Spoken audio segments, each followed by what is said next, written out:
Welcome back. जी हाँ भाई कि कभी हंस के भी लोगों को वेलकम कर लिया। अच्छा, मैं तो हमेशा मुस्कुरा के वेलकम करती आप शाह साहब से जो ही हम वक्फा लेते हैं, ब्रेक लेते हैं, आप उनसे स्टार्स के बारे में पूछना शुरू करें। बिल्कुल, और तो लोगों के सामने पूछना चाहिए। नहीं पता कि मेरा काम है सितारों का है, मैं सितारे बनाती हूँ। सितारे सजाती हूँ। वो पुराने सूटों पे भी सितारे लगते होते थे। सितारे लगाती हूँ और सितारों के बारे में जो है इन्फॉर्मेट करती हूँ लोगों को। जो लोग मेरे फैन हैं, मुझे देखते हैं, वो जानते हैं कि मेरा तो काम है सितारे। अच्छा, यहाँ नाजरीन मैं ये आपको बताता चलूँ कि शाह साहब जो हैं ये माशाल्लाह इल्म नजूम जो है इन्होंने बचपन से बताया कि जी ये इस फिल्म को जानते हैं। और मैं यहाँ ये चाहूँगा कि शाह साहब से ये बात करूँ कि इस्लाम में, हमारे दीन में सदके की बहुत अहमियत है। जी बिल्कुल है, ठीक है। और बाद वक़्त आप किसी का जायचा निकालते हैं या उनके बारे में हालात बताते हैं, उसको बताते ही सदका है। देखें, दो चीज़ें हैं। मैं शाह साहब एक चीज़ करूँ, पूरी दुनिया में जो भी नॉलेज है, मेडिकल नॉलेज, उसकी दो चीज़ें हैं। एक है डायग्नोस्टिक और दूसरा है रेमेडी। डायग्नोस्टिक ये है कि आपने हाथ देख लिया, आपने जायचा बना लिया, आपके सामने समझ आ गई कि अब ये क्या करना है, आप उसका तोड़ भी तो देना है, अब उसका इलाज भी तो देना है। तो वो कुरान है। कुरान पाक में बड़े वाज़े लफ्ज़ों में लिखा है वनज़िलु मिनल कुरान मा हुवा शिफ़ाउन व रहमतुल लिल मोमिनीन, कि हमने कुरान को नाज़िल किया शिफा बना के और रहमत बना के मोमिनीन के लिए। कुरान से बाहर जाएंगे तो कुछ भी नहीं है। अच्छा, ये बताएं जो हम सदका बताते हैं, सदका जो है ये बेसिकली उसके अब आपका दो चीज़ें हैं। एक है कलर थेरेपी। कलर थेरेपी में आपका बॉडी ऑरा है, आपकी बॉडी का कलर कौन सा है, आपको सूट कौन सा करेगा, उसी में सदका देते हैं। तो वो जो आपको वैसे तो सदका मौत को भी टाल देता है, लेकिन ये है कि आप अगर उसको सदका देते हैं जो आपको कंपैटिबल है, तो वो आपको 1000 गुना से ज्यादा जल्दी मसला। अच्छा हैदर साहब, ये बताइए कि निर्मल की जो है वो स्टार क्या है? निर्मल बताओ, आपका स्टार क्या है? मेरा स्टार है जी कैप्रिकॉर्न। कैप्रिकॉर्न जो लेडीज हैं उनको कौन से कलर सूट करते हैं, ये तो बताएं, इनकी पर्सनालिटी को कौन सा कलर सूट करता है? कोई लेडीज को एक चीज सबसे पहले बताऊं कि नजर बड़ी छेती लगती है। हाँ अच्छा, यार वाकई सच्ची से अकेली ये नजर जो है ये किस किस्म की नजर होती है? बहुत ज्यादा ये वाकई सही कह रहे हैं। नजर को डिफाइन करें ना, ये कई आदि नजर ने, लेकिन जिस नजर दी मैं गल कर रहे हैं ना, वो बुरी है। वो नजर जो है वो वैसे होती है कि जब आपको किसी की हसद की है उसकी नजर लगती है, जिसके बारे में रसूल खुदा सल्लल्लाहु अलैहि वसल्लम ने फरमाया था कि बुरी नजर इंसान को ऐसे खा जाती है जैसे आग सूखी लकड़ी को। बिल्कुल सही। ठीक है। कैप्रिकॉर्न्स के लिए स्पेशली जो है ना सुर्ख कलर इसलिए इनको सजेस्ट किया जाता है कि वो तोड़ का कलर है। इनका अपना कलर जो है इनको गोल्डन और जो है ना वो येलो कलर के शेड्स, बल्कि मैं जिस चीज़ का काम करने का आदी हूँ, मैं आदात के मुताबिक देता हूँ, मैं स्टार्स के मुताबिक कलर को सिलेक्ट नहीं करता। अच्छा, क्योंकि स्टार्स के बाद देखें, एक सितारा आपका है जब आप पैदा हो गए, उसके बाद आपका अपना टाइम है, जो आपका अपना अदद है, जो आपका नाम का अदद निकलेगा वो आपको डिफाइन करेगा प्रॉपरली 100%। वो ज्यादा अच्छा, जो नाम का अदद है वो 100% नाम और तकदीर का वो 100% है। स्टार देखें, अब जब हम स्टार लिखते हैं, मैं खुद स्टार्स करता हूँ, तो हम करते हैं जनरल। जरूरी नहीं है कि पाकिस्तान में अगर 1 करोड़ कैप्रिकॉर्न है तो 1 करोड़ कैप्रिकॉर्न के साथ वही होगा। वही होगा, बिल्कुल सही। वो डेट्स का फर्क आ जाता है ना, उसको मोस्ट के ऊपर नहीं। जब आप नाम की बात जो कर रहे हैं उसमें से जो अदद निकलेगा नाम का, उसके हवाले से देखिए, जब हम अगर वैसे ही करना है तो फिर 1 स्टार लिख लिए पूरे साल के, और जो होना है वो होता रहेगा। फिर हम पर्सनली क्यों पूछते हैं? पर्सनली नहीं। जैसे वो आपने पहले बात कर ली कि एक गाड़ी का एक इंजन नंबर है, उसके जो सीक्रेट चीजें हैं वो सारा हिडन। अक्सर औकात तो ऐसा भी होता है जवाब साहब कि हम लोग पूछते हैं कि घर का नंबर बताएं, गाड़ी का नंबर बताएं। अब देखें, उसमें पता क्या होता है, अब आप एक दफ्तर है आपका, उसके आदाद ऐसे हैं, जो प्लेस है ना जहाँ आपने रहना है, उसके आदाद ऐसे हैं कि जहाँ पे असरात हैं, वो आपको आपकी पर्सनैलिटी के साथ मुताबिक नहीं है। आप जितनी देर उस ऑफिस में बैठेंगे टेंशन में रहेंगे। ये चीज तो ये पहले से पता करवा लेना चाहिए, आप भी पता करवा लें। ये सब कुदरत के काम है। ये मतलब ये मेरा बनाया हुआ या किसी का बनाया हुआ असूल नहीं है, ये करोड़ों साल से चलता आ रहा है। जब से दुनिया बनी तब से यही है। मेरा उसमें सिर्फ इतना काम है कि जैसे पहले एक एस्ट्रोलॉजी अलग इल्म था, न्यूमरोलॉजी अलग इल्म था, एस्ट्रोपॉमेट्री अलग इल्म था। मेरा काम सिर्फ है कि अल्लाह ताला ने मुझे इतना मौका दिया, मैंने मतलब आई डिड माय पीएचडी, तो मैंने I start this zodiac consultancy. मतलब I am one of the founder of zodiac consultancy, के जिसमें हम सारे इल्म को देखते हैं, हम किसी एक इल्म को नहीं देखते। ऐसा मैं एक चीज जो है वो मैंने देखी और मैंने पढ़ी भी उसके बारे में, न्यूमरोलॉजी के बारे में, कि हाथों की ये जो लकीरें होती हैं इनसे आपकी बीमारियां जो होती हैं उनका भी पता लगाया जा सकता है कि आपको कौन कौन सी बीमारियां लाहक होने वाली हैं। एक और चीज आपको बताऊं, कुरान पाक में जो चीजें लिखती गई अगर कुरान पाक शुरू होता है कि ये वो किताब है जिसमें कोई शक की गुंजाइश नहीं है, तो कुरान पाक में जो चीजें लिख दी गई हैं उसमें ऊपर किसी किस्म का नहीं, उसमें तो कोई इनकार किया ही नहीं जा सकता। अब इसमें अगर कुरान पाक ये कहता है कि हमने हर चीज को जोड़े जोड़े पैदा किया, बिल्कुल सही। तो आज जदीद साइंस ने ये प्रूव कर दिया आपकी हाथ की लाइनें भी मेल फीमेल है, मेल फीमेल है, बिल्कुल सही, इस तरह ठीक है। आपके कलर मेल फीमेल है, आपके जो है वो एक एक चीज आपके इवन के आपके जेनेटिक्स के अंदर एक्स वाई एक्स जो है वो मेल फीमेल क्रोमोसोम्स हैं जो आपकी जेनेटिक्स में बनाते हैं। अच्छा, ये तो हो गई इंसानों के बारे में बात, लेकिन यहाँ पे मुझे नबीहा की तरफ जाना है कि इन्होंने अपना स्टार नहीं बताया, दूसरों की तरफ उठाते हैं, तीन उंगलियां इनकी तरफ। देखें ना, सुने ना, उनका स्टार पूछ लिया इन्होंने, थोड़ी देर बाद मेरा भी पूछ लेंगे। अपना तो बताएं नाजरीन को जरा। इनका स्टार तो मुझे बड़ा पुराना पता है। नहीं, आप खुद बताएं ना। मेरा स्टार क्या है जी, अब बताएं हैदर साहब, मेरा स्टार क्या है जी? इनका स्टार तो हम अक्सर ये देखें, आपसे किस लिए ये खुद बताओ ना। जेमिनी है जी, जेमिनी है, 2 दिमाग। ठीक हो गया। जी हाँ, मतलब ब्रिलियंट माइंडेड लोग, नडर लोग नहीं डरते किसी से। अच्छा, ये 2 दिमाग जो हैं, आप देखें इनके जो ट्विन साइन अगर देखें ना, तो 2 बच्चे हैं। इनके अंदर एक क्वालिटी ये है, मतलब पता नहीं नबिया के बारे में एग्जैक्टली सही है, हम तो मोस्ट की बात करते हैं। यहाँ पे 2 शाह बैठे हुए हैं ना, बीच में खान बैठी हुई है। हम मोस्ट की जब बात करते हैं ना, तो उसमें बात ये होती है कि वो जो है जो ट्विन साइंस हैं, ट्विन साइंस में एस्ट्रोलॉजी की जो रेटिंग्स बनती हैं, कहते हैं कि स्टार्स की रेटिंग्स नहीं करनी चाहिए, लेकिन स्विस एस्ट्रोलॉजी में स्टार्स की रेटिंग है best of the best star Gemini है। अच्छा, कमाल, ठीक है। और इसमें ये भी है कि ये लोग एक ही वक्त में 2 डिफरेंट काम कामयाबी से कर सकते हैं। मैंने इसीलिए कहा था कि जरूरी नहीं नबिया भी वो हो, लेकिन जरूरी है कि नबिया भी वो हो। और वाकई ये सच्ची बात है, सब आपने सही कहा है कि एट टाइम 2 मुख्तलिफ काम साइंस कर लेते हैं। बड़ी खूबसूरत बातें कर दी आपके बारे में, तो मेरे बारे में के साथ साथ ये भी बड़ी बातें करते हैं। अच्छा, हम उनकी तरफ भी चले ना, वो बड़ी खामोशी से, बड़े इंहमाक से ये हमारी बातें सुन रही है। पता नहीं वो सारे, तुम माहौल को जरा ट्रेंड चेंज कर दो फौरन से, और इतना मजे का मुझे गाना सुना दो कि मुझे भी थोड़ा सा ना वो परफॉर्मेंस का मौका। तुमने चूड़ियां काली पहन रखी, मैं तो चलो तुम्हें इसका नेवल बदल सुना देती। चलो ठीक है, ऑपोजिट।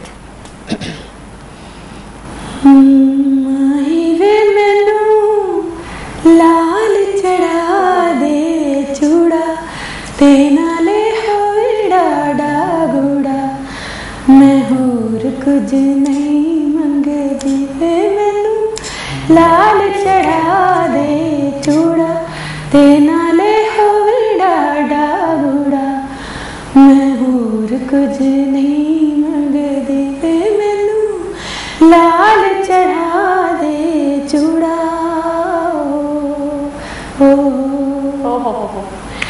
होए ने गुलाबी फुल सोल भी बहार दे,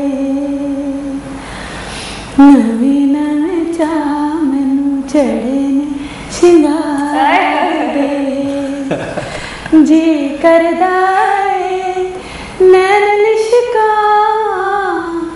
सूए कुंड विच शर्मा के जीवे वोटी, के जीवे नवी वोटी संग दी, मैं होर कुछ नहीं मंगदी वे मैनू, लाल चढ़ा दे चूड़ा। बहुत अच्छे। यहाँ एक और देखें जी, चूड़ियाँ ब्लैक हों, सुर्ख हों, चूड़ियाँ जो हैं उनकी एक अहमियत होती है, और मैं खास अहमियत होती है। और मैं समझता हूँ कि हमें इस वक्त अपने मुल्क पाकिस्तान के लिए ये देखें कितनी प्यारी ख्वाहिश है लाल चूड़े की। तो मैं समझता हूँ आज हमारे पाकिस्तान को ऐसी ही सच्ची ख्वाहिश की जरूरत है कि अल्लाह करे ये वतन फले फूले और मेरी दिल से दुआ है, मैं वाकई उस मालिक को मतलब हाजिर। और इस ईद के मौके पे कि अल्लाह ताला इस मुल्क में हर बच्ची को सुरख चूड़ियां नसीब करे, आमीन। और ये जो खून का रंग हमारे ऊपर फैला हुआ है, ये इसको करे। जो कराची के हालात हैं, मैं मतलब बात है, मैं बल्कि उतारी जा रही है, हस्बैंड ही सर पे नहीं रहते बेचारियों के, तो इसी तरह रहेंगे या कब तक हम सुकून पा सकेंगे? बेटरमेंट के चांसेस हैं, लेकिन थोड़ा सा अगर मुझे अगर मैं तमहीद से शुरू करूँ प्लीज, तो पाकिस्तान का अगर मैं ओरिजिन देखूँ 23 मार्च 1940 और 14 अगस्त 1947, 2 अहम तरीन पड़ाव है पाकिस्तान के। सही। अब जब होता है स्कॉर्पियो के अंदर जो है वो मून इन द कमर दर अकरब जिसको आपने कहते हैं, जी जी, तो उस वक्त होती हैं लड़ाइयाँ। उस वक्त होती हैं मुश्किलें, उस वक्त होती हैं परेशानियाँ। 23 मार्च 1940 कमरदर अकरब, 14 अगस्त 1947 कमरदर अकरब। इस वजह से यहाँ पे मार्शल्ला या फौजी हुकूमतें ज्यादा, जमहूरियत कम। सही, ठीक। और इसी वजह से एग्रेशन बहुत ज्यादा। लेकिन अब अगर इसी चीज को देखें, अब बाहर आ जाए, अब कमरदर अकरब जो है उसके लिए कुछ सदका भी तो बताएं ना पाकिस्तान के लिए। मैं आगे बात उसी को बढ़ा रहा हूँ। लेकिन फिर देखें आप पाकिस्तान के बारे में, तो पाकिस्तान का जो आदाद बनते हैं वो बनते हैं 11। सही, ठीक है, 47। और पाकिस्तान के लिए हमेशा से 11 का हिस्सा बड़ा लकी रहा है। 47, 7-4, 11, 65 की हमने जंग जीती, 6-5-11, 65वां साल लग गया, 6-5-11। पाकिस्तान के लिए बड़ा अरूज का टाइम आएगा। और ये एक चीज बड़ी क्लियर बताऊं, ये एस्ट्रोलॉजी न्यूमरोलॉजी को छोड़ के बड़ी इमाम सरकार ने ये कहा था आज से कई 100 साल पहले कि जहां मैं दफन किया जाऊंगा उसके गिर्द एक किला तामीर होगा जो पूरी दुनिया को रूल करेगा। इस्लामाबाद का कॉन्सेप्ट 1963 से पहले कहाँ था? नहीं था। ठीक है, 1963 में बना इस्लामाबाद। वो जो किला तामीर हुआ है वो किला लाजमी हुकूमत करेगा। सूफी बरकत अली लुधियानवी ने कहा था कि मेरे जाने के बाद कुछ अरसे में तुम देखोगे कि पाकिस्तान की हाँ में पूरी दुनिया की हाँ और पाकिस्तान की ना में पूरी दुनिया की ना होगी, पूरी दुनिया के फैसले यहाँ हुआ करेंगे। आमीन। और ये वक्त जरूर आएगा, जल्दी ये वक्त जरूर आएगा, मुझे इस बात का यकीन है। लेकिन अभी देखें, जब नई इमारत बनती है तो उसको पहले कुछ ना कुछ मतलब उखाड़ के उसकी बेस बनती है। और फिर ये भी देखिएगा कि आज से पहले हम खून की बात करते हैं, इसकी बात करते हैं, लेकिन अगर पॉजिटिवली देखें, आज से पहले अवेयरनेस कहाँ थी? नहीं थी। सही है। आज हमें जो हालात इतने हो रहे हैं, हमारा बच्चा अवेयर है कि अब करना क्या है, अब करना क्या है। और पूरी दुनिया में जब इनकलाब आया जवान लेके आए हैं, बनी इसराइल के बाबे सारे मारे गए। आप ईरान को मद्देनजर रख लेना, ईरानी इनकलाब जो है वो किस तरह से आया कि आयतुल्लाह खुमैनी से किसी ने पूछा 25 साल पहले इनकलाब से, तो आपके साथ तो कोई है नहीं, तो इनकलाब आप कहाँ से लाए थे? उन्होंने कहा जी माओ की गोदों में मेरे जो है इनकलाब लाने वाले इस वक्त मौजूद हैं। अल्लामा मोहम्मद इकबाल ने एक कहा था, फारसी का जो इस मुल्क की फारसी का एक अल्लामा साहब का एक शेर है, मुझे अगर आप जो है वो इजाजत दें तो उनका एक मिसरा है कि उन्होंने कहा था कि ए ईरान के लोगों, मैं देख रहा हूँ कि एक तुम्हारे जिंदान के झरोके में से एक शख्स आएगा जो तुम्हारी जंजीरें तोड़ देगा। कहाँ अल्लामा इकबाल और कहाँ खुमैनी? ये ख्वाब अल्लामा इकबाल को अगर सिर्फ समझ लें, मैं आज बड़ी मतलब ऐसे ही मैं जज्बाती हो जाता हूँ शायद पाकिस्तान के बारे में। अल्लामा इकबाल ने या कायद आज़म ने हमें पाकिस्तान बना के नहीं दिया है, उन्होंने चलाने का तरीका भी दिया है। सिर्फ और सिर्फ उसको देख लें कि उन्होंने जो तस्वीर बनाई है, जो तस्वीर अल्लामा इकबाल ने बनाई है, उसको सिर्फ पढ़ लें कि उन्होंने वो कहाँ कौन यही कॉन्सेप्ट जो है हमारा क्लियर नहीं हो पा रहा इस्लाम के बारे में भी, कि दीन के बारे में भी हजरत मोहम्मद सल्लल्लाहु अलैहि वसल्लम ने, आइमा ताहिरीन ने एक एक चीज वाजे करके सामने दे दी। अब उस पे अमल करना या ना करना हमारा काम है। मतलब उनकी जिंदगियां हमारे सामने हैं, उनकी भरपूर तरीके से जो उन्होंने लोगों के लिए मदद किया, लोगों ने उन्हें जो तकलीफें पहुंचाई हैं, आज हमारा मुल्क जिस तरह की तकलीफ से गुजर रहा है, जो लोग तकलीफ से गुजर रहे हैं, हम हिम्मत हार देते हैं। हिम्मत हारने और मुल्क के बारे में भी आपकी बात को आगे बढ़ाता हूँ कि कायदे आज़म और अल्लामा इकबाल ने मुल्क ही नहीं दिया, मुल्क के लिए असूल भी वजह करके दिए कि हमने इस मुल्क को किस तरह से आगे लेके जाना है। 1947 में फर्स्ट एड्रेस ऑफ कायद आज़म मोहम्मद अली जिन्ना पाकिस्तान बनने के बाद फर्स्ट लेजिस्लेटिव असेंबली में सिर्फ उसको पढ़ लें, ज्यादा किताबें पढ़ने की जरूरत नहीं है। 1947 में पाकिस्तान 14 अगस्त को बना है। पहली असेंबली का जब इजलास हुआ है, कायद आज़म मोहम्मद अली जिन्ना ने खड़े होकर एक तकरीर की है।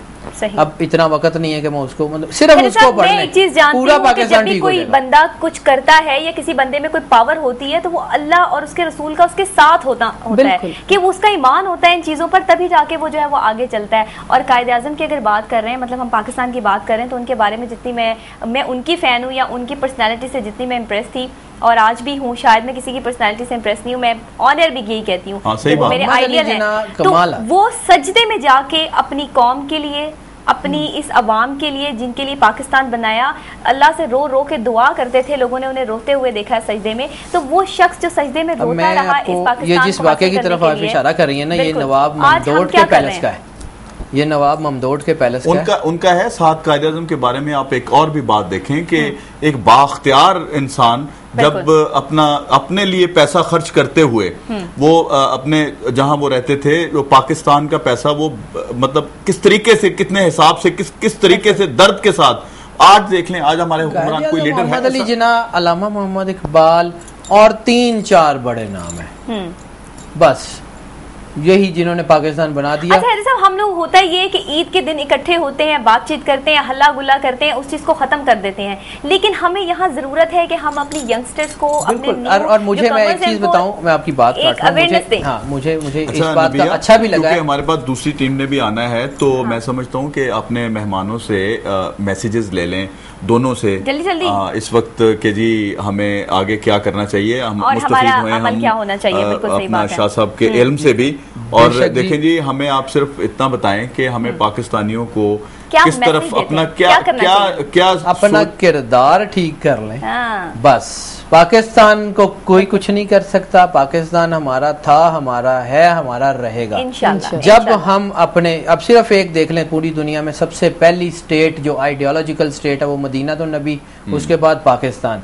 तो मदीना तो नबी के जो असूल हैं वो हमारे पाकिस्तान में अगर सिर्फ पढ़ लें, मैंने आपको कहा ज्यादा किताबें नहीं पढ़ें, हमें PhD करने की जरूरत नहीं है, एक खुतबा कायद आज़म मोहम्मद अली जिन्ना का पढ़ लें और अपनी लाइफ में कर लें, दैट्स इट, दैट्स एनफ। दुरुस्त बात है। ले जी, अपना निर्मल, आप हमारे नाजरीन को क्या मैसेज देना चाहेंगे इस ईद के मौके पे?